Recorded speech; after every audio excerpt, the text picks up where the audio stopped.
Now it's time to get the inside scoop on all the electricity going on in Mississippi Thunder Speedway. It's time for Thunder Talk with Dan Bailey, brought to you by Jailhouse Saloon. Now, here's your host, Dan Bailey. On the week, another great night of racing action headed our direction at Mississippi Thunder Speedway, and this Friday night is one of the longest running race promotions in the area, Leighton Broadcasting Budweiser Night at Mississippi Thunder Speedway. This promotion got started way back in the late 80s with Denny Savick putting together an event at the Tri-Oval Speedway, which has become Mississippi Thunder Speedway. So Bud Night in the area has been going on for quite a while. Hope that you will all come out and enjoy the fun Friday night. Mississippi Thunder Speedway, Leighton Broadcasting Budweiser Night. Always a lot of fun prizes for you race fans, and of course some great on-track action to enjoy as well. That's what it's all about, right? Hey, speaking of great on-track action, last Friday night was Fastenal Night at Mississippi Thunder Speedway. A little extra money thrown into the pot, and what happens? A guy that shows up every once in a while when we're giving away some extra cash rolls into the track and takes the money from the regulars. I'm talking, of course, in a fun way about Michael Truscott. Michael, you enjoyed another successful night. You don't visit us every week, but when you come here, you seem to enjoy some good success at Mississippi Thunder Speedway. Yeah, I mean, I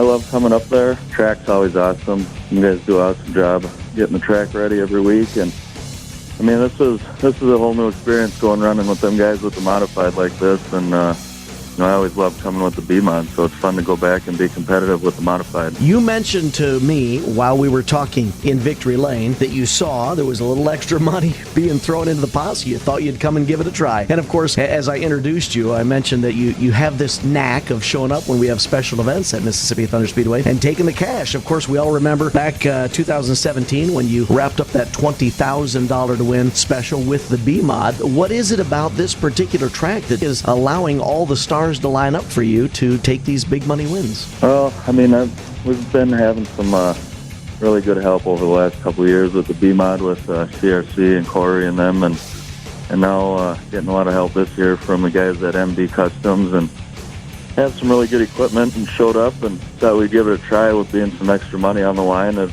didn't really have anything else planned for that night, and just kind of looking for somewhere to run, so it was a perfect time to go down there and see what we had. Wasn't quite the $20,000 that you won a couple of years ago, but a nice payday put together for Fastenal Night, wasn't it? Yeah, I mean, that was $1,500 there to win that show, and that goes a long way. As you know, this time of year we got, probably 10, 11 shows in this year, and starting to buy more and more tires every week, and it's awesome to get some extra cash for helping pay for this. Good price like that with, I think it was $200 to start that night, and most nights you need to get a good top 5 finish for $200, so just going down there and run even for $200 to start, we were kind of looking at that, thinking it's not going to be a bad trip either way, and we're kind of actually hoping to try to hang in the top 5. There was some really good payout there on back, so we were hoping to do better than just starting, but we were not really expecting to go up there and win. You do come down every once in a while. I was kind of having some fun with you there. You're not a weekly regular, but you do come down when you have an opportunity. But there still might be some race fans that really don't know a lot about you and the number 22 that you bring to the track. Give us a little background, how you got started and how you've made the progression up through the ranks to where you are now.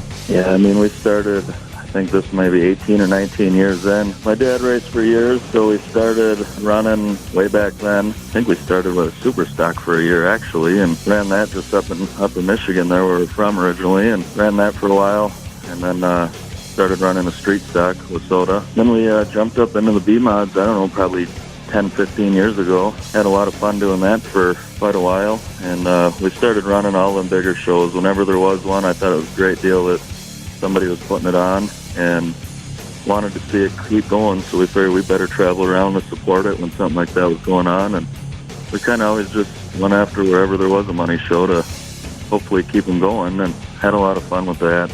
And now we started running this modified. I think last year we started running a little bit with one, had some pretty decent runs with that, and opportunity came up this year to get a used car from Jimmy and AJ and them guys over at MB, and figured that was a good place to start, with a good manufacturer just down the road from us here, and they got a lot of knowledge there, and it was a good place to get my feet wet in the mod here and try to learn as much as I can and get some of their help and start out good and it's working out really good this year. You know, it's one of the natural scenes that we see in the racing world, and that would be the progression of a driver. You mentioned you started in a super stock, and then you transitioned into a street stock, really learning the sport, honing your skills, and then you transitioned into the B-Mod ranks, and now you're making the transition into the full-fledged modified ranks. For you, have those transitions from division to division been comfortable? Have they been smooth, or have you had to retrain yourself as a driver each time you switch vehicles and switch into a new division? You know, with the street stock there, I think the biggest thing to go from that to the modified was probably,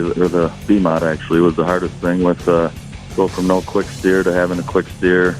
The steering was a lot quicker, the brakes worked a little better, the car was a little lighter. You know, there was quite a change there, but you know, we actually started out pretty decent that year. Picked up a couple wins here and there. Just kind of kept trying to learn as we went there, you know, with a fully built race car, basically, essentially from the street stock car. And we had some pretty good luck with the B-Mod and ran really good and had a good handling car there the last 4 or 5 years with Corey helping out. So transitioning here to the mod has been pretty seamless for as far as handling and the feel of the car. But, you know, the power wasn't that hard to get used to, and the cars are working good. You know, I have talked with some drivers who have said that as you I'm not at all trying to say that driving a race car is super simple, but they've said that as you get into better equipment, and if you surround yourself, or if you yourself know how to really set the car up, sometimes moving up the ladder can actually be a little bit easier as a driver. Have you found that to be true, or am I way off base with this thought? Yeah, I mean, it definitely helps to have some good equipment, and actually this car that I'm running now this year is, you know, almost every night I've gotten out of the car and said this thing just drives so nice, and it almost just drives itself, which really helps with the modified, you know.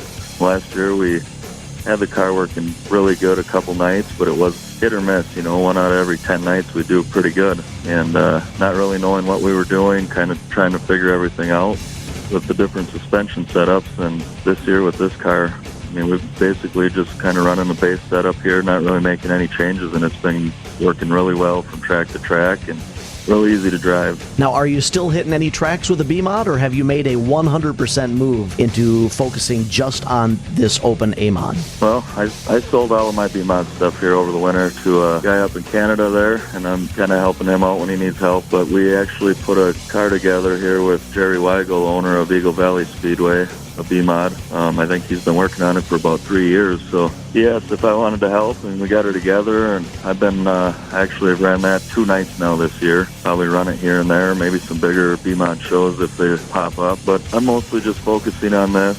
Jerry's doing most of the work and keeping that thing going, so I can keep focusing on the modified. You know, I have picked up on a theme here talking with you just for the few minutes that we've been chatting during Thunder Talk this week, and that theme is that it sounds like you have enjoyed a career where you're surrounding yourself with a lot of people who are there to help. I mean, some folks can do it. You know, they can be a one-man show or a one-woman show, and they can own it, wrench it, drive it, and do everything all by themselves. What's the situation for your racing? Is it a one-man show, or are you indeed surrounded with a lot of people who are helping you out this year? We've got a lot of guys that have been helping out, coming whenever they can to the races, coming by the shop when they can help out. Got a ton of help from the guys over at MD putting this car together this year, and they actually let me come over, put the car, you know, stripped it down over there, put it back together over there, went through everything, so I learned a lot on the car right there. Get to know them guys a little bit over there for hanging out there for 2 or 3 weeks doing that, and, you know, they've been really helpful with any questions I've asked or anything, and that's kind of the situation that I've been in now for the last 10 years or so when I've moved down this way, that, you know, most guys are pretty helpful, pretty good friends with most of the guys I race with, and everybody's been really good, and I mean, we've been enjoying every bit of it. And of course, I noticed the car out on the track, and specifically down in Victory Lane while I'm standing right next to it last Friday night as you were celebrating the win. A lot of great local and area businesses helping out with the number 22 this year. Yeah, I mean, that's been kind of a battle that we started when we first moved down here. We didn't really know a lot of people, but over the last 10 years or so, we've gotten to know a lot of businesses around, a lot of people that are involved with racing that own a business, and they're willing to help out and want to be on the car. You know, every one of them contributed a ton to getting this car together and helping out, so this could take a little bit. We got quite a few of them this year. We've got Durr Works. Mike Durr comes to most of the races, helps out. My mom and dad, my wife, and kids they're on the car every year. We've got Southwest Chevrolet, Buzz Signs, Yamaha, Chippewa Heavy Haul, Coldwell Banker, MSK Realty, Rookie's Pub, Tim's Automotive, Baxter Speed Shop, Pat's Heavy Equipment, Greenland, Michigan, George Dahlback Logging, Telk Land Improvement, LLR Motorsports, Decker Industries, CMD Shocks, JP Mechanical, SG McKinnon Logging, CRC Motorsports, Van Etta Plumbing, Attack Shocks. We got Jerry helping out a lot with that B-Mod and letting me run that, and Muskie Jacks. You know, we've got a lot of guys that are helping out. Goes a long ways, and you know, one of the biggest helps I've had over the years is one of my good buddies all growing up. He's only a few years older than me, and he passed away there last winter. You know, we kind of said we're going to do whatever we can to get some wins this year and try to race for him all summer. I mean, he drove down here from Michigan any chance he could get. I mean, he loved racing, and we're kind of going after everything just for him this year. Racing for a fallen friend, right? Adds a little something extra and special to a season for you, doesn't it? Yep, definitely. I know he'd be smiling down every week now. I mean, we've been running really good this year, and I'm happy to be running and have him on the car and get a lot of support from a lot of his friends and everything else. So it's been tough this summer without him around, but we're doing what we can for him. Well, I tell you what, we had extra money in the pot last Friday night during Fastenal Night at Mississippi Thunder Speedway. $1,500 to win, and the man who takes the check home is the same dude that took home the $20,000 to win a couple of years ago. Michael Truscott, driver of the number 22. Mike, congratulations last Friday night on your win. You think we'll see you a couple more times through the 2019 season at Mississippi Thunder Speedway? Yeah, you know, I like what Bob did there. Be able to run down there with the Wasota rule package. I mean, it's nice to try to draw in some more cars and do that, and I think it's a great opportunity for us to run down there, and it's nice to be able to do that. So I'm probably going to try to make it back down there a few times, and we're running for NASCAR points over at Spring Lake Friday nights. I think there's 6 or 7 shows left through the summer, so on off nights when we're not over there, we'll probably try to get over there if we don't have anything else going on. Well, we'll definitely keep our eyes out for you and the 22. Thanks for chatting with us this week on Thunder Talk, and best of luck through the 2019 season. Yeah, thanks, and thanks for having me on, and hopefully we'll be down there and hopefully talking to you again like this. Michael Truscott in the 22T picking up the big check on Fastenal Night at Mississippi Thunder Speedway last Friday night. Again, let me just remind you, race fans, this coming Friday night, Leighton Broadcasting Budweiser Night at MTS. For those of you listening on the radio, you can hear the full unedited version of my discussion with Mike on the Mississippi Thunder Speedway YouTube channel. Make sure you check it out. Come on down to the Jailhouse Saloon. Yeah, come on down to the Jailhouse Saloon. The Jailhouse Saloon is where everyone wants to do time. Come on in and nab up some of the best homemade pizza around. The Jailhouse has happy hour weekdays from 2 until 6, free pool on Mondays, and lunch every day at a great price. The Jailhouse Saloon, where everyone wants to do time.